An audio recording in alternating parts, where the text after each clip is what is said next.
오늘도 이 캔버스 젯소칠 하고 있는데요. 제가 젯소칠 말리는 동안 다른 작업을 하긴 하는데 요즘 좀 고민하던 콘텐츠가 있거든요.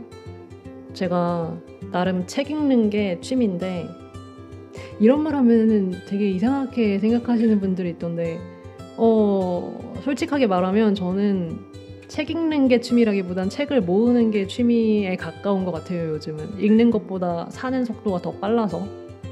근데 이제 책이 너무 많아져가지고 집에 있는 책을 좀 읽어서 치우는 습관을 지금 좀 들이면서 책을 자주 읽고 있거든요.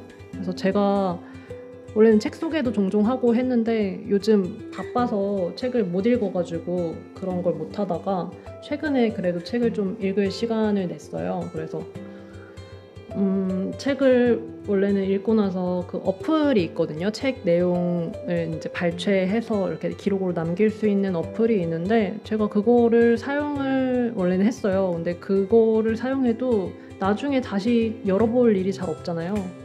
그래서 이거는 좀 효율적이지 않다? 이런 생각이 들어서 제가 읽은 책 내용을 이렇게 영상으로 만들어서 남겨놓으면 나중에 이제 다른 분들도 보실 수 있고 또 제가 어떤 책 읽는지 궁금해하시는 분들도 있을 것 같아서 그냥 제가 읽은 책을 소개하는 콘텐츠를 종종 올릴까 합니다.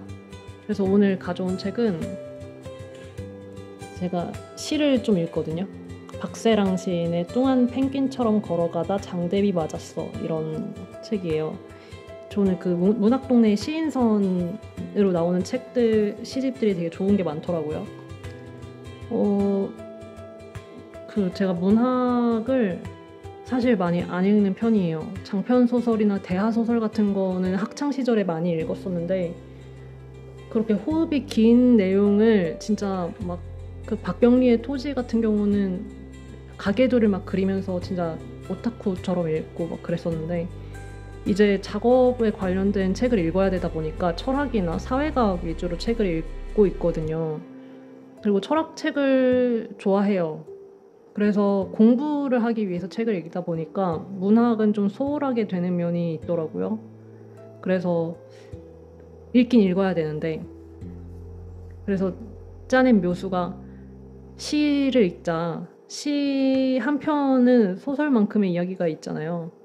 근데 이제 짧고 또 책도 이렇게 얇으니까 뭔가 짧은 시간 동안 문학을 접하기 좋은 것 같다. 그리고 시어를 자꾸 접하는 게 제가 작업하는 데에도 도움이 많이 되는 것 같아요.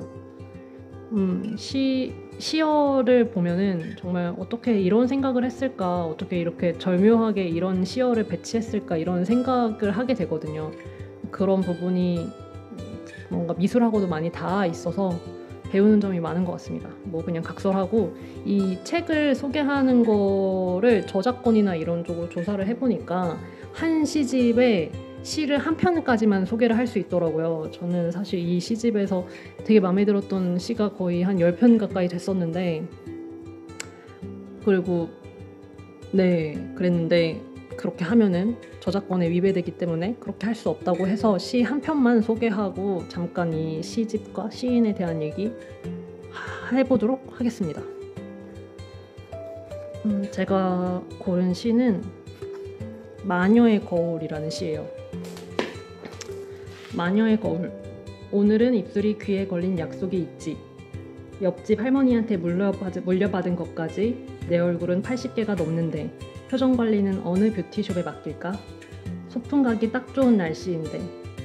밤 12시 자잘한 모래 알갱이들마저 떠들썩한 동굴 속. 누구더라?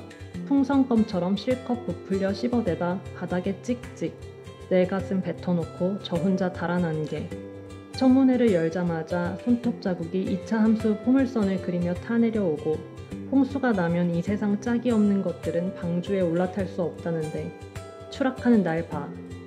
온 동네 전봇대마다 코를 킁킁대며 돌아다니던 너희 집게는 일어나 똥 치우고 밥 내놔. 목적이야 분명하겠지만 나는 얼굴 한두 개쯤은 더 깨져도 안 아픈데. 마늘과 쑥으로 엮어낸 해골브라와 독고마리 테이프를 쫙 뜯어붙인 망토를 두르고 네 심장을 파먹을 숟가락은 왼쪽 호주머니에, 영혼을 싹둑 날려먹을 전지가위는 오른쪽 호주머니에, 곰줄인 혀들은 오드콜로뉴 뱀딸기를, 핏물 그렁그렁한 마스카라는 최대한 청승맞게. 가족이 되고 싶었어요. 룰루랄라 대문을 나서며 본능이랄 게 무어람. 살아있는 것들이란 어쩐지 귀찮아. 28에 16, 38에 24. 불어나는 개똥밭. 알리바이가 없는 가로수에게 영원히 잠만 자는 저주를 걸어본다. 이런 시입니다. 낭독을 진짜 되게 못하네요. 저는 이 제목이 뚱한 펭귄처럼 걸어가다 장대비 맞았어, 이게 되게 귀엽고 사랑스러운 느낌이어서 뭔가 노란색이 생각나는 그런 문장이거든요, 저한테는. 근데 이 시집이 이렇게 핫핑크인 거예요. 그래서 되게 묘하구나 이렇게 생각했는데, 안에 이제 시를 읽어보니까 이 핫핑크가 이 시를 표현하는 가장 좋은 컬러인 것 같아요. 어떻게 보면은 너무 좀 대놓고 보여주기 싫어서 이런 제목을 뽑은 게 아닐까 싶을 정도로. 이 시의 제목이 마녀의 거울이었잖아요. 이 시에 나오는 내용들이 이 마녀라는 어떤 컨셉, 캐릭터, 그러니까 마녀의 서사를 가지고 이야기하는 내용이에요. 그리고 이 시에서 제일 좀 자주 좀 중요하게 언급되는 시어가 얼굴인데, 이 얼굴이라는 게 저는 제가 느끼기에는